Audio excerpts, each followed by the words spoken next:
ভালো থাকবেন। শুধু দোয়া চাই আপনাদের কাছে। আমি টাকা পয়সা ধন দৌলত কিছু চাই না। আমার জন্য দোয়া করবেন, আমার মনটা যেন ভালো হয়ে যায়। আমি টাকা পয়সা কিচ্ছু চাই না। আসসালামু আলাইকুম। ছোটোবেলায় যখন স্কুলে পড়তাম, স্যাররা বলতো যে সৎ পথে থাকো, সৎ পথে চলবা, মানুষের মতো মানুষ হবা, তারপর বাবা মাকে সম্মান করবা, নেশা করবা না, খারাপ কথা কাউকে বলবা না। এগুলো নীতি কথা। এই নীতি কথাগুলো আমরা সেই ছোটোবেলা থেকে শুনে আসছি। আমার মনে হয় কি বর্তমানের স্কুল কলেজে এই নীতি নৈতিকতার কথাগুলো মানে শিখায় না। যদি শিখাইতো তাহলে বর্তমানের ছেলে মেয়েরা এইরকম হইতো না। মূর্খ মানুষ ভুল করলে এটা মেনে নেওয়া যায়, কিন্তু একটা শিক্ষিত মানুষ যদি ভুল করে তাহলে কি হয় বলেন তো?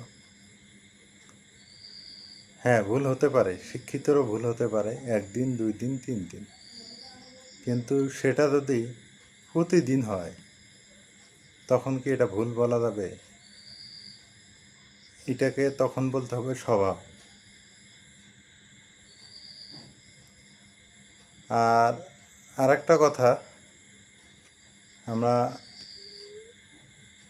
ওই আগের কালে মানুষের কাছে শুনতাম যে অল্প বিদ্যে ভয়ঙ্করী।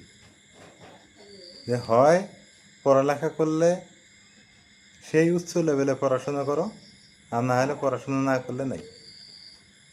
যে মাঝখানে যারা, এরাই কিন্তু খুব ভয়ঙ্কর।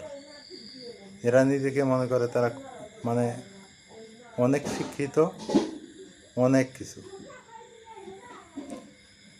তো যাই হোক, কথা অনেক বলা যায়। কমেন্টে আপনারা অনেক কিছু বলছেন কালকে, আর ভালো বলছেন মন্দ বলছেন।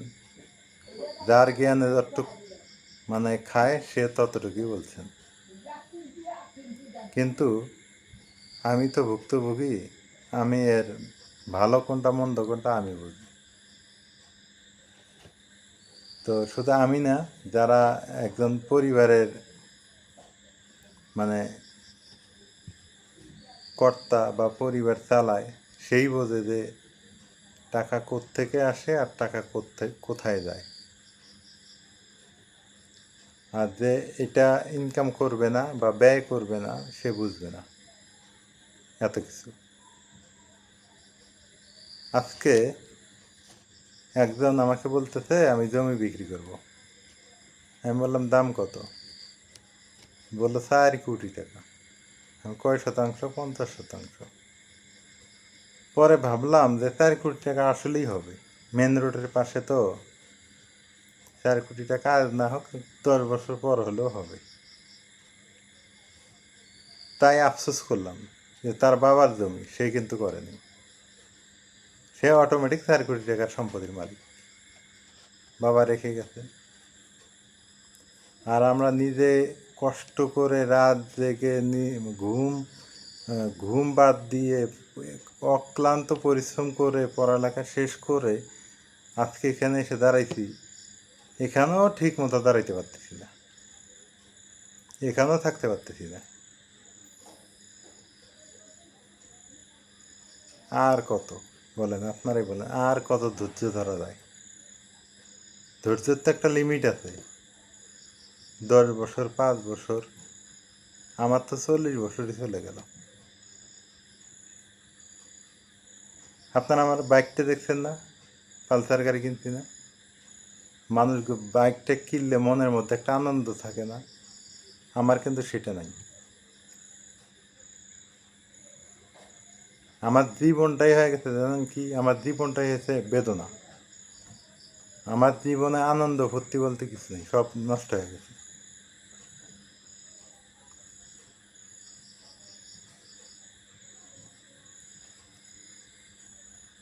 আমার জীবনের একটা আনন্দ ফুর্তি আমার সেটা কিন্তু নাই, শেষ হয়ে গেছে, ধ্বংস হয়ে গেছে।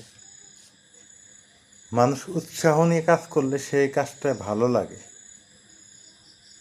আমার মনে কোনো উৎসাহ নেই, কোনো আনন্দ নাই, কোনো কিচ্ছু নেই।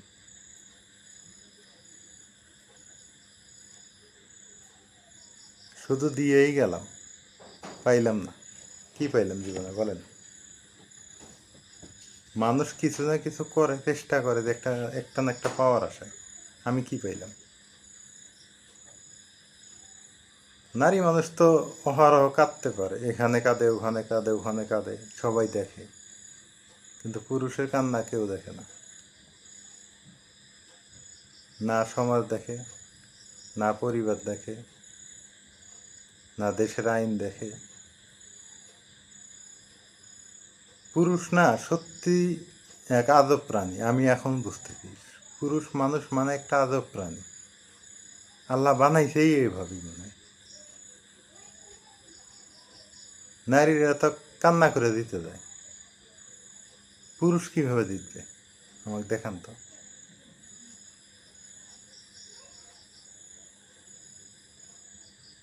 তবু অনেকেই কমেন্ট করে বলবেন, ভাই ধৈর্য ধরেন, আর কত, আর কতদিন বলেন?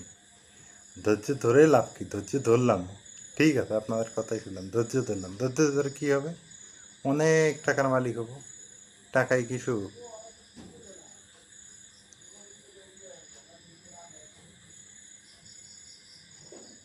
ধৈর্য ধরলাম, পরিশ্রম করলাম, অনেক টাকার মালিক হলাম, টাকা তো সুখ না। ওই যে গাড়ি তো কিনলাম, পালসার গাড়ি কিনছি, সুখ পাইছি জীবনে?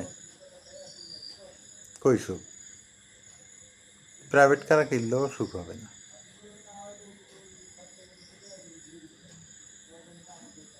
আমার কাছে মাঝে মাঝে মনে হয় যে আল্লাহর সাথে যদি দেখা করতে পারতাম, বলতাম যে আসলে এত ভেদাভেদ কেন মানুষের মধ্যে? আপনি কেন এইভাবে তৈরি করছেন? কেউ জন্ম নিয়ে দেখে কোটিপতি, কেউ জন্ম নিয়ে দেখে ফকির, কেউ জন্ম নিয়ে দেখে মানে এক নেশার ঘরে জন্ম তার। কষ্ট লাগে বুঝছেন, এখন এই জীবনটাকে নিয়ে কষ্ট লাগে।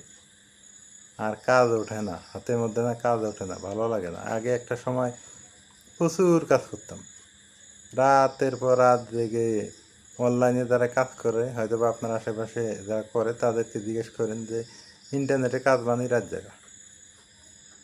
এই রাত জেগে জেগে কাজ করছি, ভাবছিলাম যে পড়াশোনা শেষ করলে বা সুখ হবে। পড়াশোনা শেষ, পরে ভাবলাম যে বিয়ে শাদি করলে সুখ হবে। বিয়ে শাদি শেষ, সুখ আর খুঁজে পাইতেছি না। কার বেন জীবন কেমন, আমার জীবনে এরকম। আমি কোথাও গেলে শান্তি পাই না, বন্ধু বান্ধবের সাথে গেলেও শান্তি পাই না, শহর বন্দরে গেলেও শান্তি পাই না, গ্রামে বসে থাকলেও শান্তি পাই না।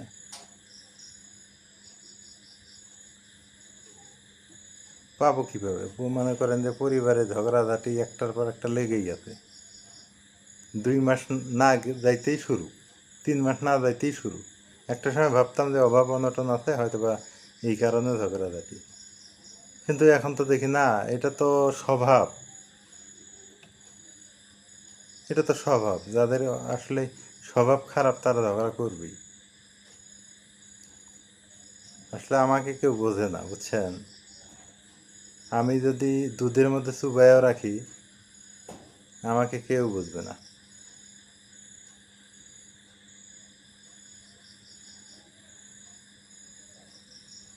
এই তো জীবন। আমি মনে হয় কোনো একটা ভিডিওতে বলছিলাম যে আমার এক বন্ধু বলছিল, দোস্ত তোমার চেহারা আর আমার চেহারা দেখেই মানুষ মনে করে বড় লোক, যে আমাদের মনে কত সুখ, কিন্তু তোমার আমারও যে দুঃখ আছে, তোমার আমারও যে কষ্ট আছে, সেটা কিন্তু কেউ বুঝবে না।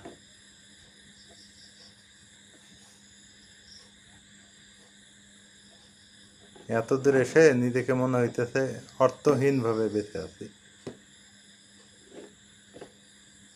মানে বেঁচে যে আছি এটার কোনো কারণ খুঁজে পাইতেছি না, কি কারণে বেঁচে আছি।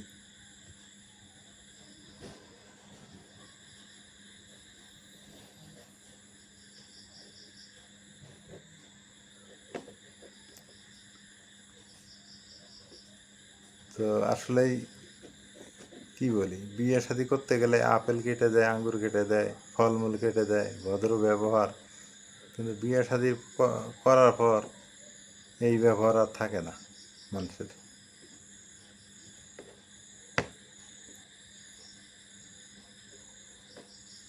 ভালো থাকবেন, শুধু দোয়া চাই আপনাদের কাছে। আমি টাকা পয়সা ধন দৌলত কিছু চাই না, আমার জন্য দোয়া করবেন, আমার মনটা যেন ভালো হয়ে যায়। আমি টাকা পয়সা কিচ্ছু চাই না, আপনাদের কাছে কিছুই চাই না, শুধু দোয়া চাই যাতে আমার মনটা ভালো হয়। আমার মনের অবস্থা বেশি ভালো না। আল্লাহ হাফেজ।